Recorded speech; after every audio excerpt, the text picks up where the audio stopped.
Hello friends, I am Shrivardh Mandakam. ध्यान से सुनना, मैंने आप लोगों को बोला था कि मैं आप लोगों को इंपॉर्टेंट ट्रिकी पॉइंट्स बताऊंगा शॉर्ट्स में।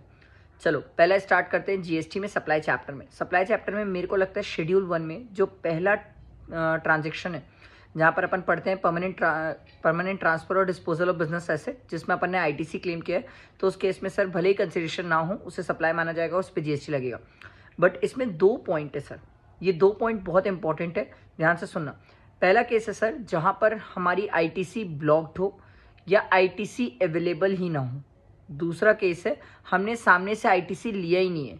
अगर ये 2 केसेस हैं तो इन केसेस में आप लोग शेड्यूल 1 में कवर नहीं होंगे, आपका सप्लाई नहीं माना जाएगा और उस पर जीएसटी चार्ज नहीं होगा अगर कंसिडरेशन नहीं है तो। ध्यान रखना है, एग्जाम में एक बार इसका क्वेश्चन आया हुआ है कि सामने वाले ने खुद ही आईटीसी क्लेम नहीं किया है, आईटीसी अवेल नहीं किया है, तो अगर वो आईटीसी अवेल नहीं करता है, कंसिडरेशन नहीं है, तो शेड्यूल 1 में फॉल नहीं करेगा।